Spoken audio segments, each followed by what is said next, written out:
Hello there, welcome to part 2 of our blog about the Crown Brewery in Sheffield.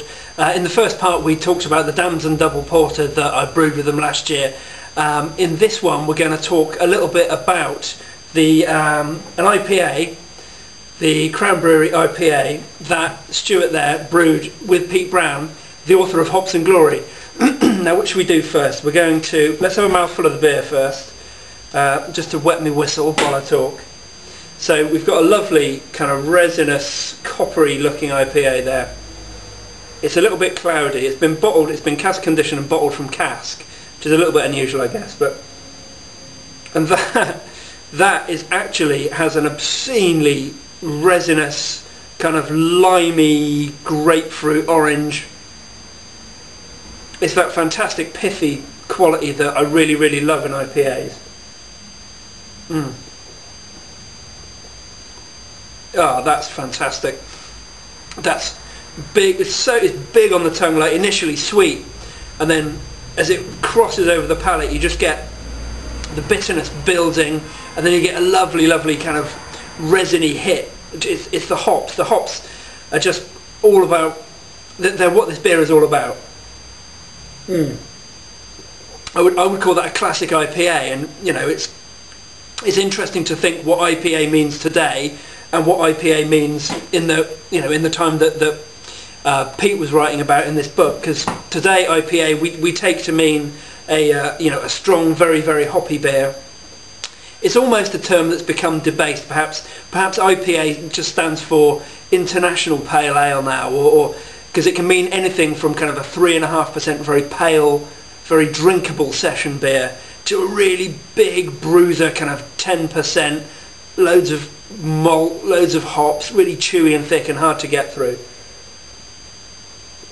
But that is absolutely 7% alcohol.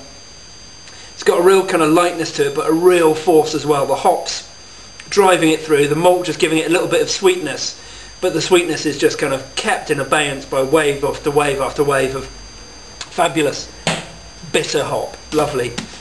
Pete Brown's book, Hops and Glory, is about IPA. Pete was sat in a pub a couple of years ago and he had this idea about brewing an authentic IPA and taking it on the original journey that IPA took across the Atlantic, down the coast of South America, around the Cape to India, to Calcutta. And like a lot of us who sit in the pub talking about things, it seems like a good idea. Pete actually went and did it. He went to Burton, he brewed what was, as an authentic an IPA as he could, given the information. He did a lot of interesting research about IPA.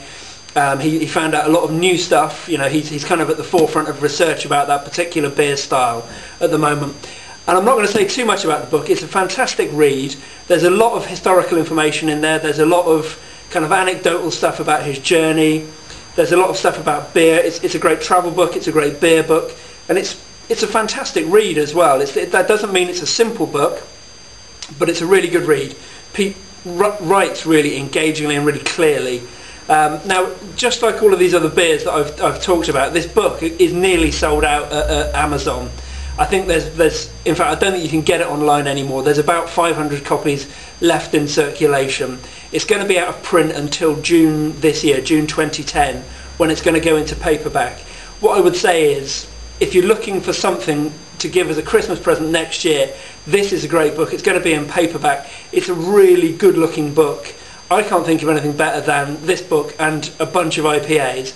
If anybody wants to buy that for me, I've already got a copy of the book. I don't care. Give me another one. Give me some more beer. It's such a readable book that I've actually read it twice now. I'm a bit of a rereader.